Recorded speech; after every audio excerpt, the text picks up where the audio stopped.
লোকসভাত উত্তৰ প্ৰধানমন্ত্ৰী নৰেন্দ্ৰ মোদীৰ ৰাষ্ট্ৰপতিৰ ভাষণৰ ওপৰত হোৱা আলোচনাৰ উত্তৰ দিছে প্ৰধানমন্ত্ৰীয়ে। দেশৰ প্ৰগতিৰ বাবে তিনি কৃষি আইন অনা হৈছে বুলি মন্তব্য কৰি বিৰোধী কংগ্ৰেছৰ তীব্ৰ কটাক্ষ মোদীৰ। আমি পোনপটীয়াকৈ লৈ গৈছো এই অনুষ্ঠানৰ মাজলৈ।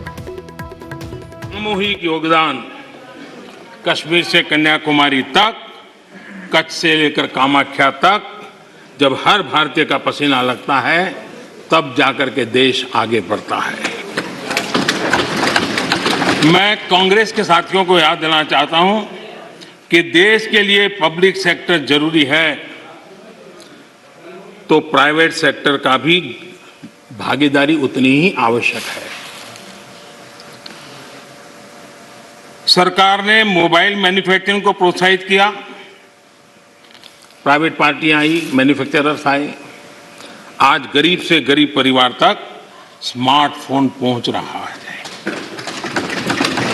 टेलीकॉम में स्पर्धा को प्रोत्साहित किया गया तो मोबाइल पर बात करना करीब करीब जीरो हो गया और डेटा भी दुनिया में सबसे सस्ता आज हिंदुस्तान में है। यहां तक कि हमारी फार्मा इंडस्ट्री, हमारे वैक्सीन निर्माता, क्या ये सारे सरकारी हैं क्या? आज मानवता के काम अगर भारत आ रहा है तो हमारे इस प्राइवेट सेक्टर का भी बहुत बड़ा रोल है, प्राइवेट एंटरप्राइज का रोल है और हमें हमारे देश के नौजवानों पर भरोसा होना चाहिए। हमारे देश के नौजवानों पर भरोसा रखना चाहिए। इस प्रकार से कोसते रहेंगे, उनको नीचा दिखाते रहेंगे और हम किसी भी प्राइवेट एक्टिविटी को नकार देंगे। कोई जमाना होगा जब कुछ सरकार करेगी, उस जमाने में जरूर होगा, किया होगा। आज दुनिया बदल चुकी है, समाज की अपनी ताकत है, देश के अंदर ताकत है। हर एक किसी को अवसर मिलना चाहिए और उनको इस प्रकार से बेईमान घोषित करना, उनके लिए गंदी भाषा का प्रयोग करना, ये कल्चर किसी जमाने में वोट पाने के लिए काम आया होगा, आज वो आने वाला नहीं है। कृपा करके हम, और मैंने लाल किले पर से बोला, वेल्थ क्रिएटर भी देश को जरूरी होते हैं, तभी तो वेल्थ बांटेंगे। गरीब तक वेल्थ बांटेंगे कहां से, रोजगार देंगे कैसे? और सब कुछ बाबू ही करेंगे। आईएएस बन गया मतलब वो फर्टिलाइजर का कारखाना भी चलाएगा, आईएएस हो गया तो वो केमिकल का कारखाना भी चलाएगा, आईएएस हो गया वो हवाई जहाज भी चलाएगा। ये कौन सी बड़ी ताकत बना के रख दी है हमने? बाबुओं के हाथ में देश दे करके हम क्या करने वाले हैं? हमारे बाबू भी तो देश के हैं, तो देश का नौजवान भी तो देश का है। हम हमारे देश के नौजवानों को जितना ज्यादा अवसर देंगे, मुझे लगता है उसको उतना ही लाभ होने वाला है। माननीय अध्यक्ष जी, जब तथ्यों के आधार पर बात टिकती नहीं है तो ऐसा होता है जो अभी देखा, आशंकाओं को हवा दी जाती है, ये हो जाएगा, वो हो जाएगा, और माहौल ये आंदोलन जीवी पैदा करते हैं। माननीय अध्यक्ष जी, किसान आंदोलन की पवित्रता, और मैं बहुत जिम्मेवारी के शब्द प्रयोग करता हूं, मैं किसान आंदोलन को पवित्र मानता हूं और भारत के लोकतंत्र में आंदोलन का महात्म्य है और रहने वाला है और जरूरी भी है। लेकिन जब आंदोलन जीवी पवित्र आंदोलन को अपने लाभ के लिए बर्बाद करने के लिए निकलते हैं तब क्या होता है? कोई मुझे बताए। 3 किसान कानून की बात हो और दंगाबाज लोग जो जेल में हैं, जो संप्रदायवादी लोग जो जेल में हैं, जो आतंकवादी लोग जेल में हैं, जो नक्सलवादी जेल में हैं, उनकी फोटो लेकर के उनकी मुक्ति की मांग करना, ये किसानों के आंदोलन को अपवित्र करने का प्रयास है कि नहीं?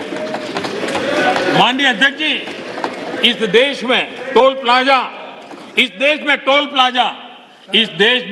प्लाजा सभी सरकारों ने स्वीकार की हुई व्यवस्था है। टोल प्लाजा इस देश में सभी सरकारों ने की हुई व्यवस्था है और उस टोल प्लाजा को तोड़ना, उस टोल प्लाजा को कब्जा करना, उस टोल प्लाजा को न चलने देना, ये जो तरीके चले हैं वो तरीके क्या पवित्र आंदोलन को कलंकित करने का प्रयास है कि नहीं? जब पंजाब की धरती पर सैकड़ों की तादाद के अंदर, पंजाब की धरती पर सैकड़ों की तादाद के अंदर जब टेलीकॉम के टावर तोड़ दिए जाएं, क्या वो किसान की मांग से सुसंगत है क्या? किसान के पवित्र आंदोलन को बर्बाद करने का काम आंदोलनकारी ने नहीं, आंदोलन जीवियों ने किया हुआ है। और इसलिए देश को आंदोलनकारी और आंदोलन जीवियों के बीच फर्क करना बहुत जरूरी है, और देश को इन आंदोलन जीवियों से बचाना वो भी उतना ही जरूरी है। अफवाहें फैलाना, झूठ फैलाना, गुमराह करना और देश को दबोच करके रख देना, देश बहुत बड़ा है। আহিছোঁ পৰৱৰ্তী খবৰলৈ। এনে কি বস্তু আছে যি আমাক ভাৰতীয় হোৱাৰ গৰ্ব অনুভৱ কৰায়, লগতে সমগ্ৰ পৃথিৱীৰ পৰা আমাক পৃথক কৰি ৰাখে? আচলতে সেইটো হ'ল আমাৰ আত্মনিৰ্ভৰ হোৱাৰ ক্ষমতা আৰু আমাৰ আত্মসন্মানবোধ। নেটৱৰ্ক 18ৰ প্ৰচেষ্টা আৰু ITCৰ দ্বাৰা প্ৰস্তুত স্বাভিমান ভাৰতো এনে এক পদক্ষেপ, য'ত সমগ্ৰ দেশৰ এনে কিছু ভাৰতীয়ৰ কাহিনী দেখুওৱা হয়, যিসকলে চৰকাৰৰ সহযোগৰ অবিহনে কৰিছে সমস্যাৰ সমাধান। উদ্ভাৱন আৰু অনুভৱৰ এনে কাহিনীবোৰত প্ৰকাশ পায় আমি এখন ৰাষ্ট্ৰ হিচাপে কিমান শক্তিশালী। এইটো এগৰাকী IITৰ স্নাতকে আৰম্ভ কৰা এনে কাহিনী, য'ত আৰ্টিফিচিয়েল ইণ্টেলিজেন্সৰ ব্যৱহাৰ কৰি পৰৱৰ্তী প্ৰজন্মৰ প্ৰযুক্তি নিৰ্মাণ কৰিছে।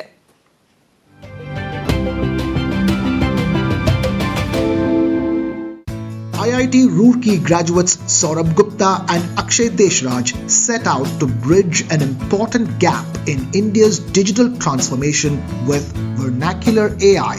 Vernacular AI provides a voice automation platform that uses artificial intelligence. It aims to make call center operations more efficient by automating them through a next-gen technology that understands customers' queries and facilitates their resolution through natural, human-like conversation. We are creating a very unique platform, and our platform is multi-layered. At the most horizontal level, we do things like speech to text, text to speech across 16 languages. On top of that, we are building an idiolect engine. Idiolect is speech pattern of a person.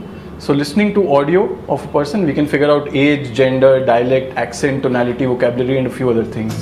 The pandemic has proven to be an inflection point for Vernacular AI to expand overseas, even as global recognition comes calling. We've also recently been chosen as part of World Economic Forum Global Innovator Community. And that is purely because of the innovation we are doing in terms of technology. Vernacular AI is making futuristic technology in India for the world the Swabhiman way. Khanapara পশুধন পাম খেলপথাৰত 8 ফেব্ৰুৱাৰীৰ পৰা 3দিনীয়া কাৰ্যসূচীৰে অনুষ্ঠিত হৈছে এই মেলা। মুখ্যমন্ত্ৰীৰ লগতে পশুধন আৰু হাঁহ কুকুৰা মেলাত উপস্থিত আছে কৃষি আৰু পশুধন বিভাগৰ মন্ত্ৰী অতুল বৰা। ভাষাভাষী ধৰণৰ লোকে গঢ় দিয়া এই বৃহত্তৰ অসমীয়া সমাজখনৰ সহযোগত আমি যেতিয়া ক্ষমতাত অধিষ্ঠিত হৈছিলোঁ, ইয়াৰ পৰৱৰ্তী সময়ত আমি যেতিয়া আমন্ত্ৰণ পাইছিলোঁ ভিয়েটনামলৈ যোৱাৰ, কৃষি খণ্ডত আছিয়ান 10খন ৰাষ্ট্ৰৰ ভিতৰত আটাইতকৈ উল্লেখযোগ্য ৰাষ্ট্ৰ হিচাপে বিশ্বৰ মানচিত্ৰত নিজৰ পৰিচয় সৌগৌৰৱে দাঙি ধৰিব পৰা ভিয়েটনামৰ এই কৃষি খণ্ডত অগ্ৰগতিৰ সন্দৰ্ভত অৱগত হ'বৰ বাবে, জানিবৰ বাবে আমি যেতিয়া এটি প্ৰতিনিধি দল লৈ ভিয়েটনামলৈ গৈছিলোঁ, মোৰ সতীৰ্থ কেইবাগৰাকীও মই লগত বিধায়কক লৈ গৈছিলোঁ, মন্ত্ৰী বৰাও গৈছিল। আটাইতকৈ গুৰুত্বপূৰ্ণ কথা, আমি সিদ্ধান্ত লৈছিলোঁ কেৱল আমি জনপ্ৰতিনিধি নাযাওঁ, চৰকাৰী বিষয়া নাযাওঁ, যিসকল অসমৰ বৰাক ব্ৰহ্মপুত্ৰ পাহাৰ ভৈয়াম এই অঞ্চলৰ নিজা প্ৰচেষ্টাত যিসকল খেতিয়কে কৃষি খণ্ডত সফলতাৰ কাহিনী ৰচনা কৰিছে, লাভজনক বৃত্তি হিচাপে কৃষি খণ্ডক প্ৰতিষ্ঠা কৰিছে, সেইসকল উল্লেখযোগ্য খেতিয়কক লগত লৈ যাম ভিয়েটনামলৈ। আমি তেনেধৰণে কৃষি বিভাগক ক'লোঁ, আপোনালোকে নিৰ্বাচিত কৰক, আৰু এই প্ৰতিনিধি দলটোত মহিলা প্ৰতিনিধি থাকিব লাগিব, মহিলা খেতিয়কো থাকিব লাগিব। তেনেধৰণে আমি 14জনীয়া সফল খেতিয়কৰ এটি দলক লগত লৈ ভিয়েটনামলৈ গ'লোঁ। ভিয়েটনামত গৈ পেলাই যিটো দেখিলোঁ, আজি আপোনালোকে জানে 30 বছৰ আগলৈকে ভিয়েটনামৰ কি অৱস্থা, কিমান সংগ্ৰামৰ মাজেদি ভিয়েটনামে জীৱনৰ বাটত অগ্ৰসৰ হ'ব লগা হৈছিল, কিমান প্ৰত্যাহ্বান, মৃত্যুৰ ভয়, নানা ধৰণৰ বিভিন্ন ধৰণৰ বহীয় শক্তিৰ ষড়যন্ত্ৰ ইত্যাদি ইত্যাদিৰ মাজত ভিয়েটনামে নিজক প্ৰতিষ্ঠা কৰা সংগ্ৰামত যেনেধৰণে আত্মনিয়োগ কৰিছিল, এইবিলাক কাহিনী আপোনালোকে সকলোৱে জানে। ইয়াৰ ওপৰত বহু ছবিও নিৰ্মাণ হৈছে। সেই ভিয়েটনাম সংগ্ৰামী সমাজ তেখেতসকলে 30 বছৰৰ ভিতৰত গোটেই প্ৰতিচ্ছবিখনকে সলনি কৰি পেলালে। বিশ্বৰ মানচিত্ৰত কৃষিখণ্ডত আগৰণুৱা বুলি পেলাই আজি সুকীয়া মৰ্যাদা বুটলিবলৈ সক্ষম হ'ল ভিয়েটনাম। গতিকে সেইখন ভিয়েটনামলৈ আমি গৈছিলোঁ। আমাৰ খেতিয়কসকলেও ভিয়েটনামৰ বিভিন্ন ফাৰ্ম ভ্ৰমণ কৰিলে। তাত কেনেধৰণে খাদ্য সামগ্ৰীত ভেলু এডিশ্যন মূল্য সংযোজন কৰা হয়, কেনেধৰণে খেতিয়ক আৰু এগ্ৰিকালচাৰ চাইণ্টিষ্ট অৰ্থাৎ কৃষি বৈজ্ঞানিকসকলে মিলা প্ৰীতিৰে কৃষিখণ্ডত দিনে নিশাই একেলগে কাম কৰে আৰু নতুন নতুন প্ৰযুক্তিৰ দ্বাৰা উৎপাদন শক্তি বৃদ্ধিৰ বাবে কেনেধৰণে তেখেতসকলে শক্তিশালী পদক্ষেপ লয়, এই গোটেই কথাবিলাক আমি অধ্যয়ন কৰিবলৈ সুযোগ লাভ কৰিছোঁ। আৰু সেই ভিয়েটনামে 7টা কৃষিখণ্ডত উৎপাদন কৰা সামগ্ৰী ৰপ্তানি কৰি আমি যাওঁতে 2017ত তেখেতসকলে আমাক দেখুৱালে $36 বিলিয়ন তেখেতসকলে আৰ্ণ কৰে। $36 billion, not million, billion dollar. গতিকে তেনেধৰণে যদি ভিয়েটনামে কৰিব পাৰে, সৰু এখন ৰাষ্ট্ৰ, কেৱল 9 কোটি মানুহৰ জনসংখ্যা, কিন্তু তাৰ ভৌগোলিক বাতাবৰণটো অসমৰ লগত বহুত মিল আছে। তাতো এনেধৰণৰ জলবায়ু, তাতো নদ নদী আছে, সাৰুৱা মাটি আছে, সেউজীয়া ঘাঁহনিৰে ভৰা পথাৰবিলাক আছে। আটাইতকৈ ডাঙৰ কথা কৰ্ম উদ্যোগী খেতিয়ক আছে। আৰু তাত আটাইতকৈ উল্লেখযোগ্য কথা এইটোৱেই যে খেতিয়কৰ লগত চাহটোৰ দৰে কৃষি বৈজ্ঞানিকসকল লাগি থাকে। খেতিয়কে কেতিয়াও খেতি পথাৰত অসহায় উপলব্ধি নকৰে।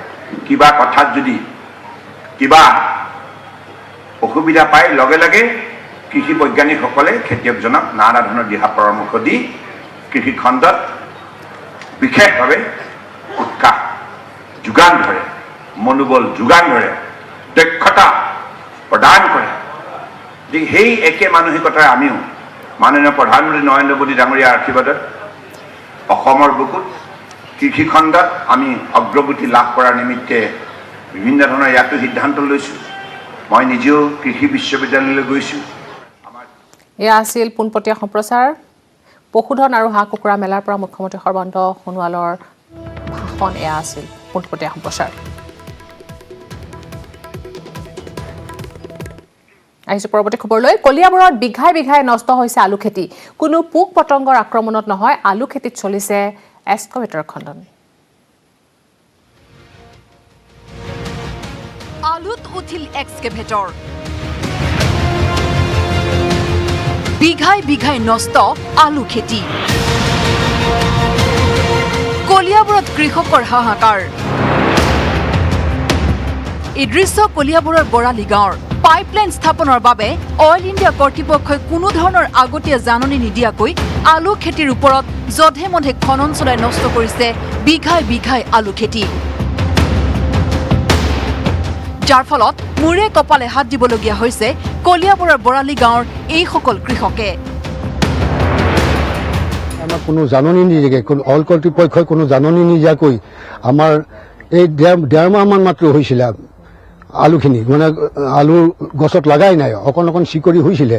এনেকুৱা মুহূৰ্তত আহি তেওঁলোকৰ কৰিবলগীয়া কামখিনিত কৰিছে, কৰাত আমাৰ বিস্তৰ ক্ষতি হৈছে। কৃষি বিভাগৰ এপাৰ্ট আঁচনিৰ জৰিয়তে লাভ কৰা উন্নত মানৰ বীজেৰে এমাহ পূৰ্বে কৃষিকাৰ্য আৰম্ভ কৰিছিল কৃষকসকলে। লহপহকৈ বাঢ়ি অহা খেতিডৰা এইদৰে নষ্ট হোৱাত ভুক্তভোগী কৃষকে অইল ইণ্ডিয়া কৰ্তৃপক্ষক দাবী কৰিছে ক্ষতিপূৰণ। তেওঁলোকে এফালৰ পৰা ফকলেণ্ড দি খানি লৈ গৈ আছে। এনেকে হলে কি স্বাৱলম্বিতা হ'ব পাৰিব? আমাক এটাই উপায় আছে, আমাৰ যিখিনি খেতি নষ্ট কৰিছে তেওঁলোকেতো আমাক পুনৰ খেতি ঘূৰাই দিব নোৱাৰে, গতিকে তেওঁলোকে আমাক ক্ষতিপূৰণ দিয়ক। ক্ষতিপূৰণ নিদিয়ালৈকে আমি তেওঁলোকক ইয়াত ফকলেণ্ড চলাবলৈ নিদিম। আনকি ক্ষতিপূৰণ নিদিয়া পৰ্যন্ত খনন কাৰ্য বন্ধ ৰখাৰো হুংকাৰ দিছে কৃষকসকলে। কলিয়াবৰৰ পৰা Dibakar Das, news 18 Assam north east.